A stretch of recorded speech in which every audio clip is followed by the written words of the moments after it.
Olá! Na aula de hoje, nós vamos dar continuidade ao estudo do título 2 da parte especial do Código Penal, que trata dos crimes patrimoniais. Já vimos o capítulo 1, que trata do crime de furto, artigos 155 e 156 do Código Penal, e estamos no capítulo 2, que trata do roubo e da extorsão.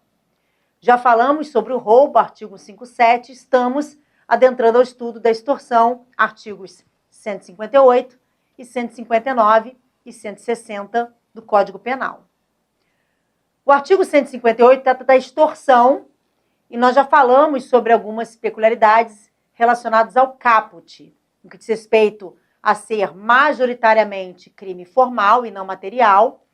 Portanto, a perda patrimonial por parte da vítima é irrelevante para a consumação e constitui mero exaurimento do crime, já que a consumação é antecipada.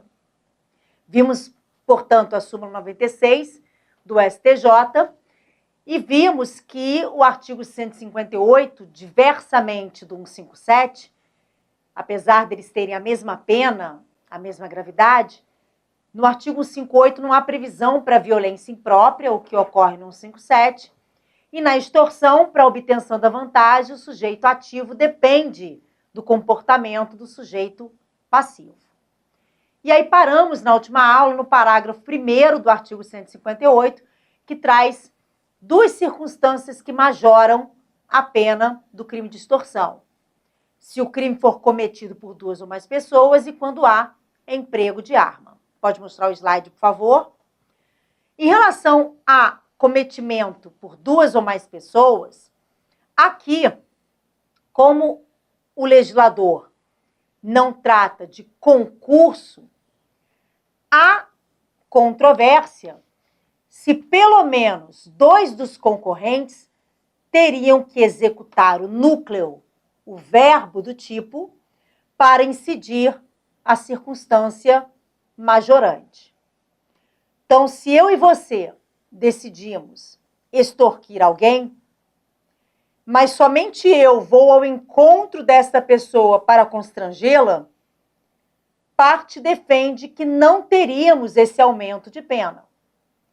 Pois para o crime ser mais grave, teríamos que nós constranger a vítima, teríamos que nós executarmos o núcleo do tipo. Ou seja, dois dos concorrentes têm que ser, pelo menos, autores imediatos do 158 para autorizar o aumento de pena.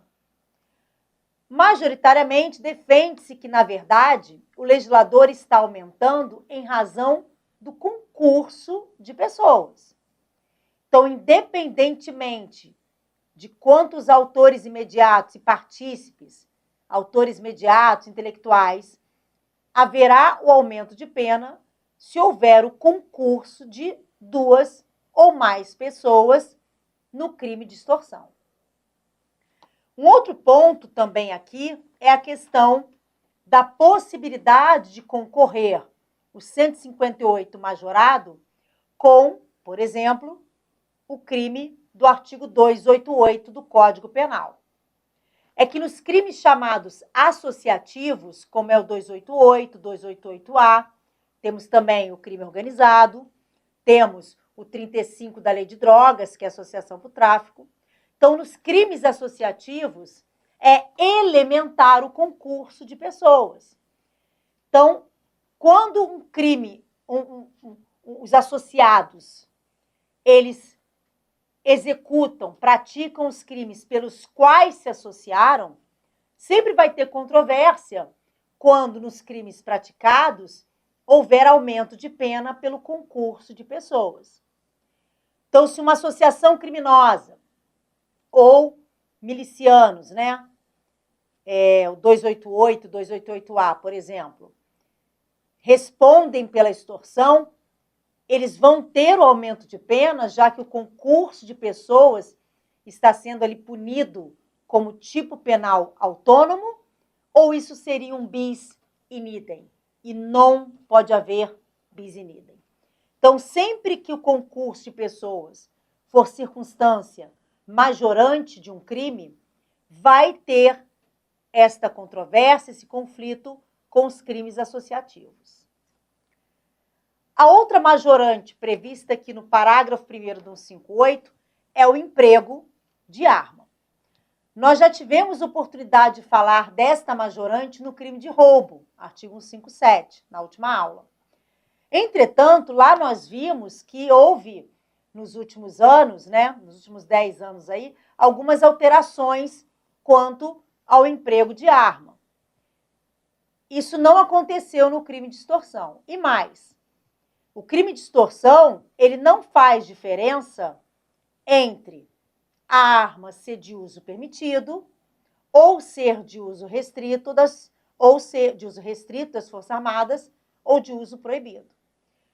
O emprego de arma, seja qual for a arma, autoriza o aumento de pena. Entretanto, a majoração ela vai de 1/3 até a metade. Então, o critério do magistrado, quando vai definir o quantum do aumento, pode ser a qualidade da arma.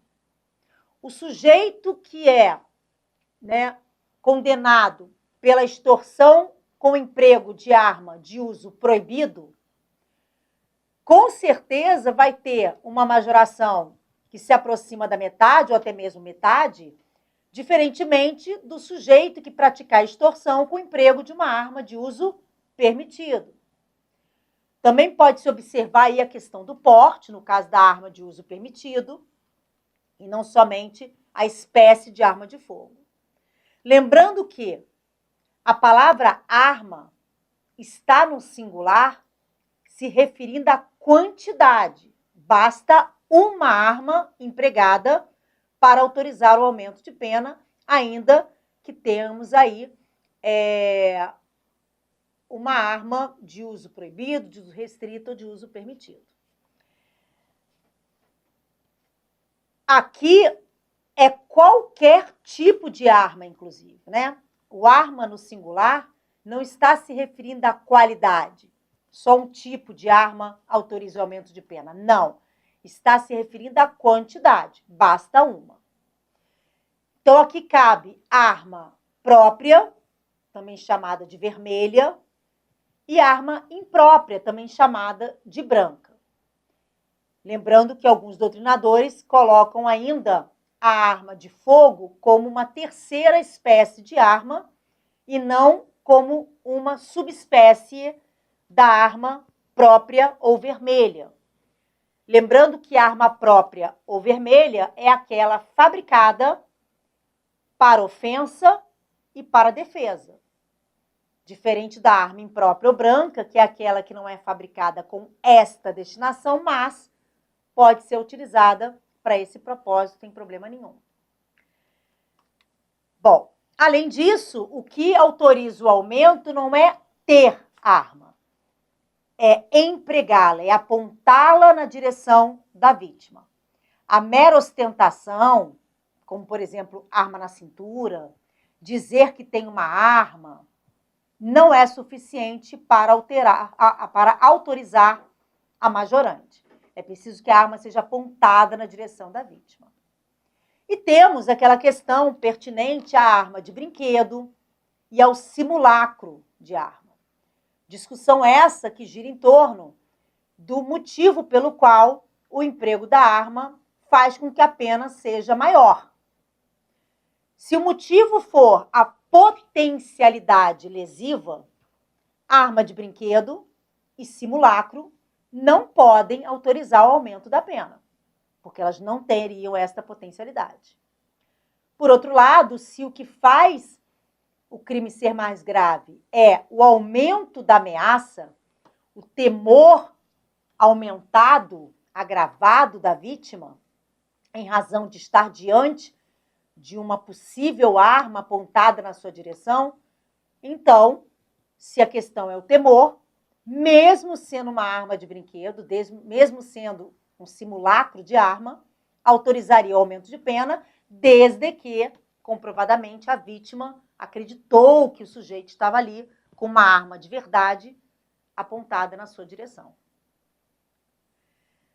Parágrafo 2º, aplica-se a extorsão praticada mediante violência o disposto no parágrafo 3º do artigo 157 do Código Penal. O parágrafo 3º do artigo 157, ele traz duas circunstâncias que qualificam o crime. Primeiramente, quando da violência empregada resulta em lesão grave. Secundariamente, quando da violência empregada resulta na morte.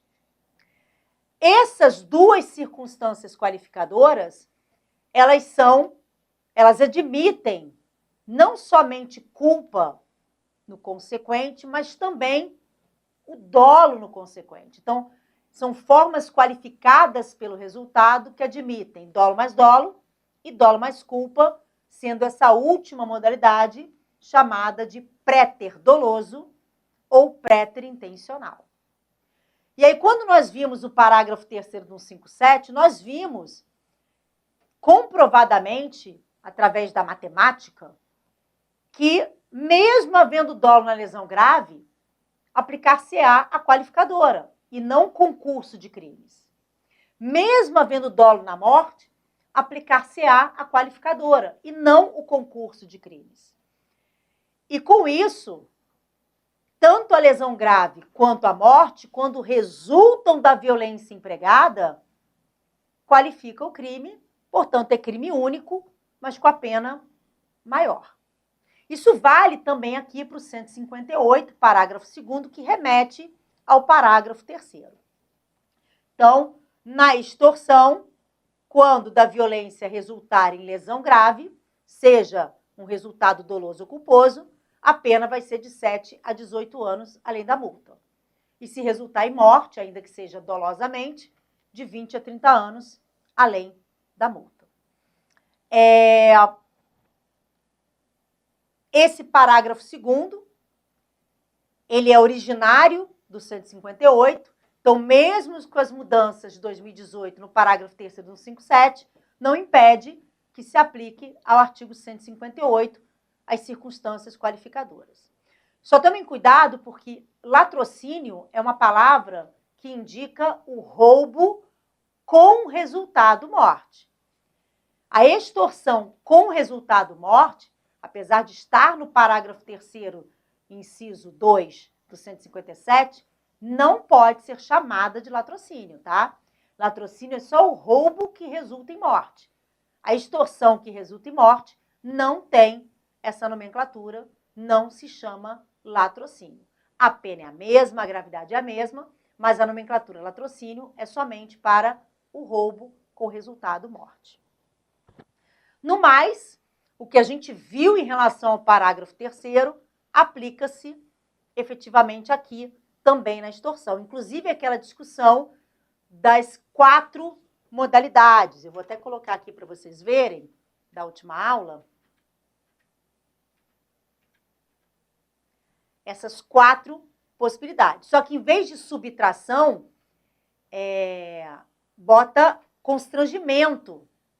Porque apesar da extorsão ser crime formal, ele admite tentativa, tá? Então é possível constrangimento tentado e morte tentada, ambos consumados. Só que aí não vamos chamar de latrocínio, tá bom? Parágrafo 3º do 158. O parágrafo 3º do 158 trata do chamado sequestro relâmpago. Percebam que esse parágrafo 3º foi acrescido em 2009 pela Lei 11.923. Como é que era antes do parágrafo 3º? O sequestro relâmpago, né, essa nomenclatura, esse apelido, vamos dizer assim, que foi dado pelas mídias, né, foi dado pelas equipes de jornal, para situações que aconteceram no início dos anos 2000, em que a vítima era forçada pelo sujeito ativo a ir em caixas eletrônicos, mediante cartão e senha, tirar lá o dinheiro e entregar para o bandido. Então, vários casos no início dos anos 2000, surgiram e os jornalistas apelidaram esse comportamento de sequestro relâmpago.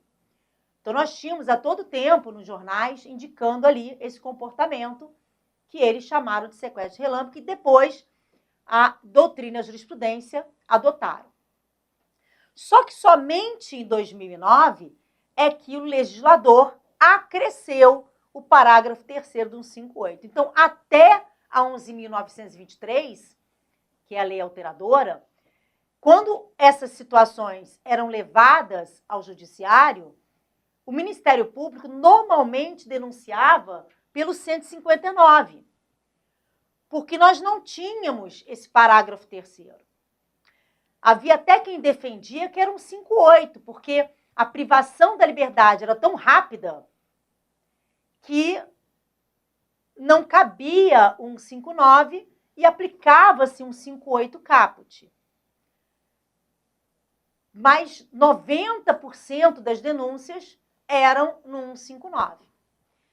Quando, em 2009, o legislador trouxe ao artigo 158, parágrafo 3º, trazendo como circunstância qualificadora para o crime de extorsão. Isso porque, no sequestro relâmpago, temos uma peculiaridade. É a própria vítima que, vamos dizer assim, paga o seu próprio resgate, né? Ela é privada da sua liberdade, obrigada a entrar em caixas eletrônicos, em bancos, para sacar dinheiro, ou, mais recentemente, né, entrar no aplicativo do banco e fazer transferências, Pix. Hoje, os bandidos, né, eles não costumam mais levar as vítimas para sacar o dinheiro no banco. Eles ficam rodando com a vítima no carro e ela lá dentro, com o celular, entra no aplicativo do banco e faz as transferências, os Pix, conforme a orientação do ou dos criminosos. Mas, obviamente, nós não tínhamos ali os aplicativos de banco, nem as possibilidades que nós temos hoje no início dos anos 2000. Mal tínhamos celular, né? Enfim. O parágrafo 3º, então, foi acrescido ao 158 exatamente por conta de que é a própria vítima que paga, vamos dizer assim, o seu próprio resgate. Depois que ela já fez o Pix, as transferências, ou foi no banco com cartão e senha, ela é liberada pelos criminosos. E isso não estava de acordo com o que é o 159, que no 159 a gente tem o sequestrador, o sequestrado, e um terceiro que vai lá e paga o resgate para liberar a vítima. Então, como o sequestro relâmpago tinha essa peculiaridade, era mais adequado que ele adentrasse no 158 do que se mantesse ali, como acontecia na prática no 159. Mas cuidado, o sequestro relâmpago não passou a ser crime em 2009. Ele sempre foi crime, só que ele era enquadrado no 159. E a partir de 2009 passou a ser enquadrado no 158, com a qualificadora do parágrafo 3º. Se o crime é cometido mediante a restrição da liberdade da vítima, e essa condição é necessária para a obtenção da vantagem econômica, a pena é de reclusão de 6 a 12 anos, além da multa. Se resulta lesão corporal grave ou morte, aplicam-se as penas previstas nos parágrafos 2º e 3º do artigo 159, respectivamente. Então, o legislador remete às qualificadoras do 159. Mas não é um 59, é um 58, qualificado pelo parágrafo 3º, e que pode ser qualificado pelo parágrafo 2º e 3º do 159 quando resultar em lesão grave ou morte. Se não resultar em lesão grave ou morte, se resultar em vias de fato, se resultar em lesão leve ou somente em razão da ameaça, a pena vai ser de 6 a 12 anos. Se resultar em lesão grave ou gravíssima, passa a ser reclusão de 16 a 24 anos, e se resultar em morte, reclusão de 24 a 30 anos. Essa pena do parágrafo 3º do 159, que vai se aplicar também ao 158, parágrafo 3º, era ou era a maior pena do ordenamento jurídico brasileiro. A mínima é de 24 anos. Se a gente for lá no feminicídio, com as alterações de 2024, né, que passa a ser um tipo penal autônomo, 121A do Código Penal, e nós já tivemos oportunidade em outra aula de conversarmos sobre, a pena do 21A tem como máxima 40. Em relação à máxima, realmente o 121A é a maior pena do ordenamento jurídico brasileiro. Mas a mínima é de 20. E lá no parágrafo 3º do 159, que se aplica ao parágrafo 3º do 158, a mínima é de 24. Então, se a gente parar para pensar que a dosimetria da pena é sempre partindo da mínima, lá é mais grave do que aqui no feminicídio. Se olharmos pela máxima, aqui é mais grave. Mas, tecnicamente, a gente, para saber se um crime é mais grave do que outro, a gente acaba olhando a mínima. É mais técnico olhar a mínima. Porque a dosimetria começa pela mínima, a dosimetria não começa pela máxima. A pena máxima é um parâmetro para a primeira e para a segunda fase. Porque na primeira e na segunda fase, a pena não pode ir aquém da máxima. Não pode ir além da máxima, nem aquém da mínima. Mas o cálculo da pena começa pela mínima. Então, quando o juiz for calcular a pena do infanticídio, ele vai começar por 20 anos. Se não tiver agravante, se não tiver majorante, se não tiver circunstância judicial do artigo 59 desfavorável, a pena final vai ser 20 anos. Lá no 158, parágrafo 3º, no 159, parágrafo 3º, quando resulta a morte, ele começa com 24. Então, mesmo que não tenha agravante, majorante, e que as circunstâncias judiciais do artigo 59 não sejam ali desfavoráveis, ele vai ter, no mínimo, 24 anos. Então, qual que é mais grave? Percebo que é um 158, parágrafo 3º, quando resulta a morte, e um 159, parágrafo 3º. E por que isso? Por que essa pena mínima de 24 anos? Porque tanto no 158, parágrafo 3º, quanto no 159, parágrafo 3º, a gente tem 3 bens jurídicos sendo lesados: patrimônio, liberdade e a vida. Que são os 3 bens jurídicos mais importantes para a sociedade: vida, liberdade e patrimônio. Tanto na extorsão, no sequestro relâmpago com resultado morte, quanto na extorsão mediante sequestro com resultado morte, lesa-se patrimônio, liberdade e vida. Não são crimes contra a liberdade, não são crimes contra a vida, são crimes contra o patrimônio. Mas nessas situações lesam os 3 bens jurídicos mais importantes para a sociedade. Por isso que essa pena é absolutamente proporcional. Porque realmente esses crimes são extremamente graves. Voltando para 158, com isso a gente fecha o crime de extorsão do 158.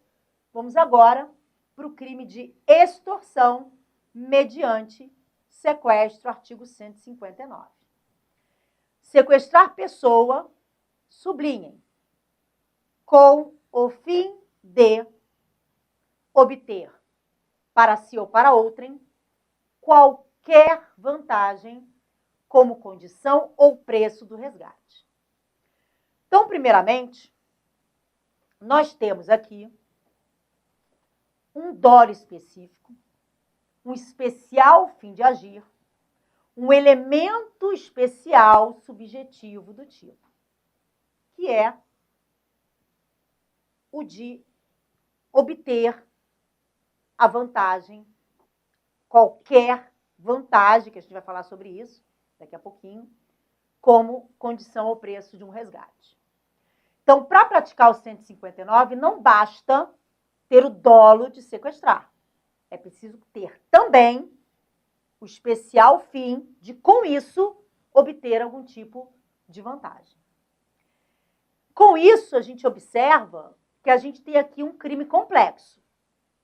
O 159 ele é complexo porque ele é a junção lá do crime de sequestro, artigo 148 do Código Penal, com o crime de extorsão, artigo 158 do Código Penal. Então, ele é complexo porque dentro dele tem dois tipos penais autônomos, o 148 e o 158, ambos do Código Penal. E por ter aqui a extorsão, a gente vai aplicar a súmula 96 do STJ, que diz que esse crime é um crime, na verdade, a extorsão é um crime formal, não é um crime material de resultado, valendo aqui também para o 159. Então, o 159 é um crime formal. Pode voltar para mim, por favor? Se ele é um crime formal, significa que alcançar a vantagem almejada, alcançar o especial fim de agir, é mero exaurimento, que é o resultado naturalístico. Bom, a grande questão é, quando é que o 159 vai se consumar, então? Se não é com a vantagem, ele vai se consumar com o arrebatamento da vítima ou somente quando for exigido o resgate. No próximo bloco, a gente vai falar sobre isso. Até já.